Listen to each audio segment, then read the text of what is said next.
Dua, beban diri kita sendiri di penjara, dan beban istri dan anak-anak, tanggungan, tanggung jawab. Jadi dulu kita stres, orang tua kita juga stres. Tapi karena kita sebagai anak tidak punya persepsi yang benar tentang orang tua yang stres. Tapi kalau kita lihat istri stres dan anak stres kan langsung datang di hadapan kita itu situasi itu. Ya, jadi saya tuh bisa, akhirnya saya tuh jadi psikolog untuk istri saya juga. Karena saya punya kepala premannya dulu di situ kan orang Ambon, Papua ya, Papua tapi Ambon. Dia bilang, kakak, dia bilang saya ini hitam, dulu masuk hitam sekarang sudah putih. Ya, kan? Artinya itu betul-betul memang terjadi. Saya juga semakin putih.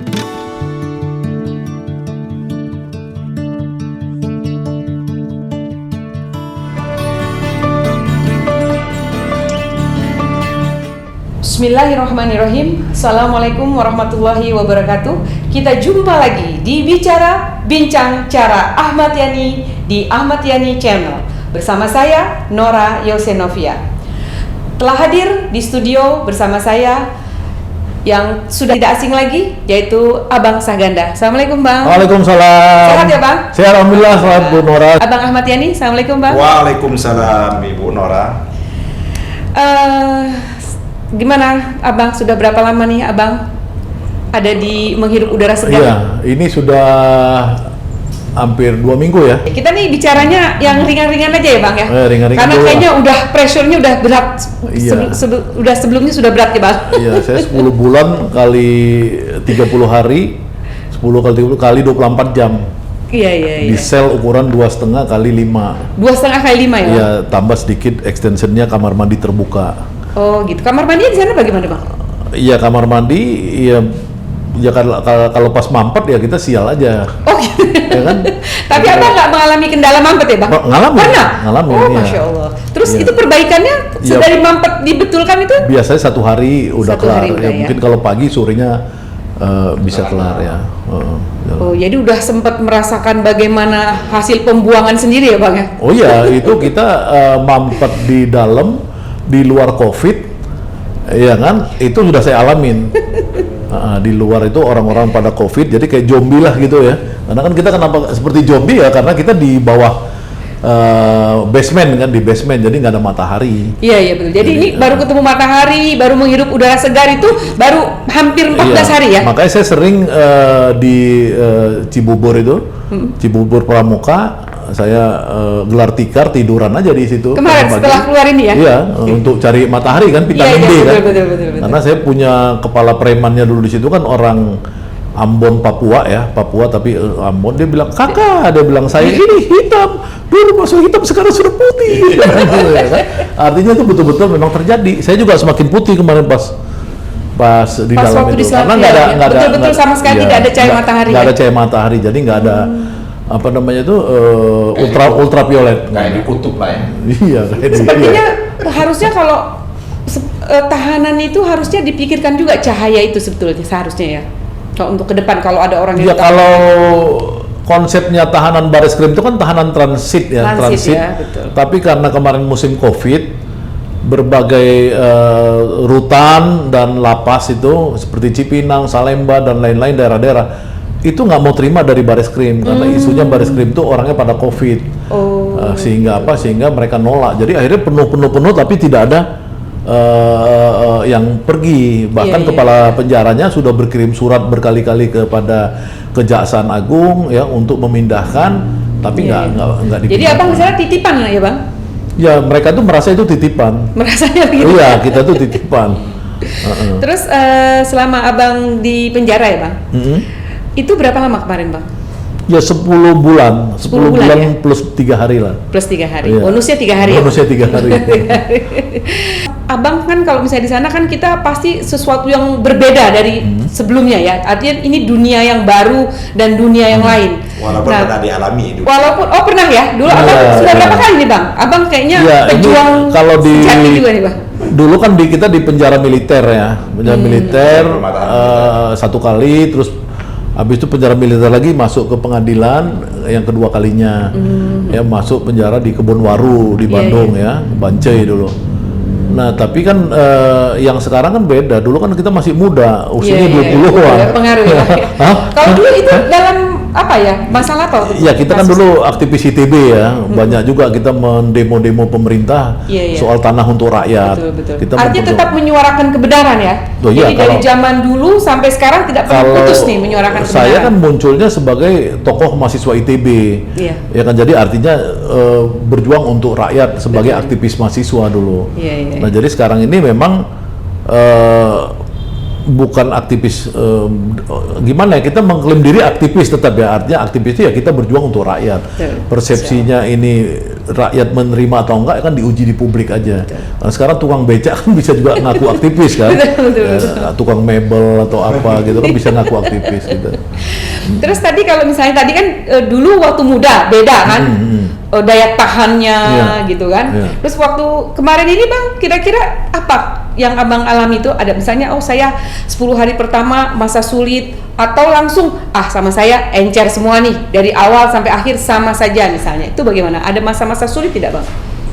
Ya kalau kita ini kan pertama karena kita sudah berkeluarga, ya kan kita punya beban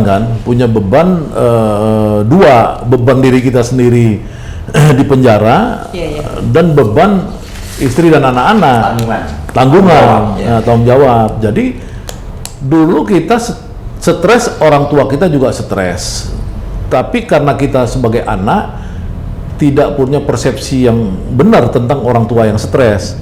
Tapi kalau kita lihat istri stres dan anak stres kan langsung datang di hadapan kita itu situasi itu. Ya, jadi saya tuh akhirnya saya tuh jadi psikolog untuk istri saya juga selama saya di penjara itu. Apalagi istri saya kan orang asing ya, dia tidak pernah tahu dunia seperti ini gitu loh.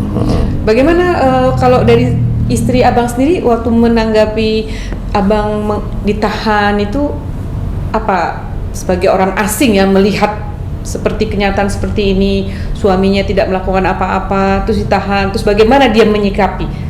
Menurut Abang kemarin ini dia drop? Ya pertama kan gini, istri saya kan udah coba kontak kedutaan besar ya. Nah tapi kedutaan besar itu cuma menawarkan lawyer, padahal kan saya udah punya lawyer. Nah kedua karena situasi COVID tidak banyak bisa ada bantuan dari kedutaan. Interaksinya ya, bukan terhadap saya, terhadap istri saya ya sebagai orang asing untuk dia kedutaan Belanda ya. Jadi istri saya sudah berkomunikasi dengan Kementerian Kehakiman Belanda apa segala what to do lah kalau misalkan ya dia sebagai istri merasa dia di sini takutnya ikut teraniaya kan. Tapi alhamdulillah kan tidak, artinya saya aja yang teraniaya. Kalau dulu kan teman saya itu kan Jumhur dan Anton. Nah kalau Anton kan merasa istrinya juga teraniaya karena istrinya juga diperiksa apa segala. Kalau istri saya kan kebetulan tidak diperiksa. Nah untuk urusan kedua ya bagaimana dia bisa survive sebagai single parent ya. Jadi kepala rumah tangga juga. Rumah tangga selama saya nggak ada. Jadi dia di negeri asing ini buat dia jadi asing ya, karena tadi ada saya nggak asing.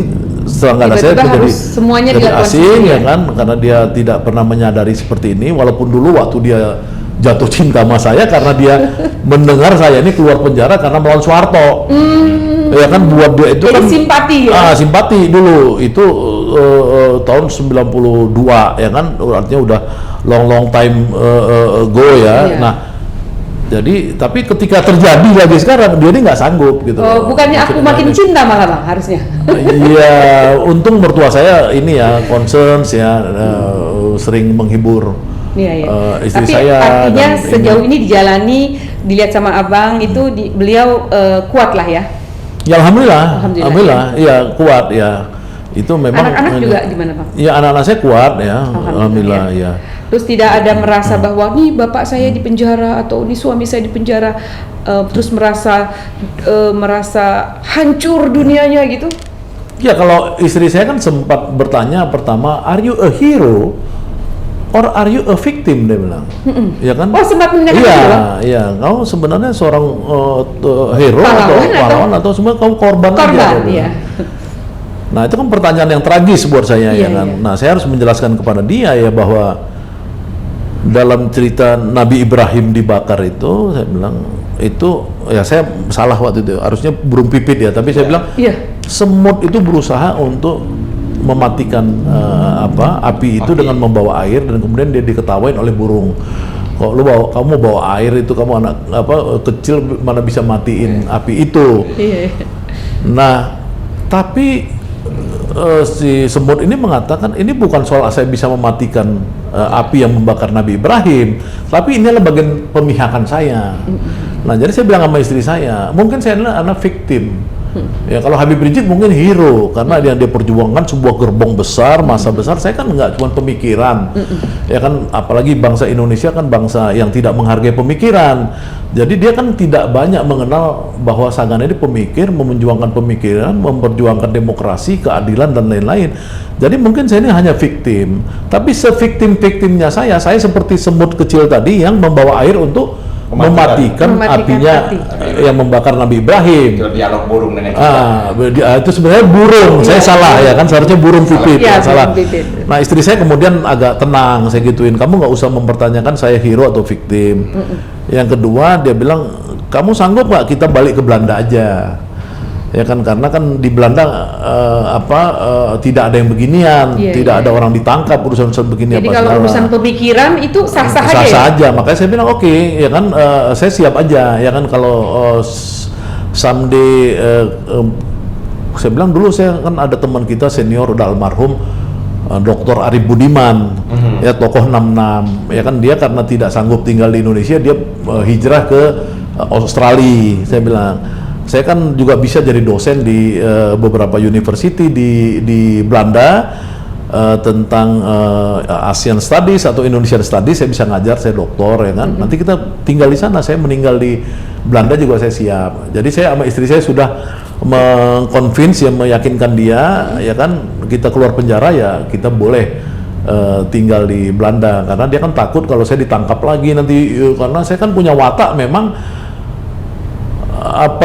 watak saya itu kan selalu bereaksi terhadap ketidakadilan, bereaksi terhadap koruptor, bereaksi terhadap penjahat-penjahat yang menggerogoti sebuah negeri seperti Indonesia. Jadi karena ini saya keluar penjara juga belum tentu saya bisa diam. Nah, istri saya takut gitu loh. Maksudnya ya udahlah kita hijrah ya. Saya bilang ya oke. Jadi saya mungkin akan ke Belanda dulu mempelajari situasinya, ya kan, kalau memang nyangkut. Jadi kita kehilangan dong nih Bang kalau seperti itu Abang niat berhijrah. Tapi ini hijrahnya temporer untuk menyenangkan istri saja atau bagaimana nih Bang? Ya itu makanya ini kan saya kan sekarang dalam transisi. Ya, dalam transisi artinya kan di dalam Islam itu kan ada fardu ain, ada fardu kifayah, ya kan. Nah, problem pokok saya ini kan di fardu ain. Fardu ain itu artinya istri saya itu sudah merantau 25 tahun kemari. Ya kan? Nah, kan kalau kemudian dia endingnya tidak bahagia, ya kan saya kan sebagai suami kan harus fardu ainnya harus membahagiakan istri kan, itu dulu kan. Kalau yang pelajari secara Islam mudah-mudahan bahagianya dalam 6 bulan. Jadi ada Bang 6 bulan di Belanda dia sudah bahagia, bisa lagi ke sini ya Bang? Ya itu walau-walau. Makanya kan artinya yang kedua, prinsipnya Abang tidak pernah meninggalkan kita kan begitu Bang? Ya maksudnya yang kan gini, saya ini kan orang berpikir, kepala saya kan nggak bisa berhenti berpikir. Betul. Ya misalkan orang-orang Indonesia ini ya dalam searching saya itu, saya tidak menemukan sebuah tulisan dalam jurnal, artinya berkelas kan dalam jurnal itu di Indonesia yang memikirkan post kapitalism after COVID, after pandemic, nggak ada. Nah, kan ini kan berarti kita nggak bisa mengandalkan sebuah intelektual di Indonesia ini yang bisa berpikir tentang futuristik, beyond. Ya kalau dulu tahun 1929-1930 ketika ada krisis Great Depression, krisis besar dunia, ya muncul Keynesians, ya kan, Keynesians yang menghantam si Adam Smith, ya kan, muncul Keynesian, dunia bangkit kembali. Nah itu krisis itu kan sebenarnya cuma setengah dari krisis sekarang, karena krisis sekarang ini kan krisis yang itu beyond manusia, beyond antroposena. Nah tapi kan orang masih berpikir konteksnya antropocentrisnya jawaban manusia juga. Maka banyaklah ahli-ahli ekonom sekarang ya kan merasa paling pinter, ya kan dia memikirkan bagaimana dengan 4.000 triliun, dengan sekian ribu triliun ini Indonesia bisa diselesaikan. Untuk menyelesaikan Great Depression aja, Great Depression 1930 dengan teori Keynesian yang dilakukan oleh Roosevelt di Amerika dan kemudian oleh teman-temannya di Marshall Plan di Eropa, itu butuh 20 tahun untuk merecovery bangsa Eropa.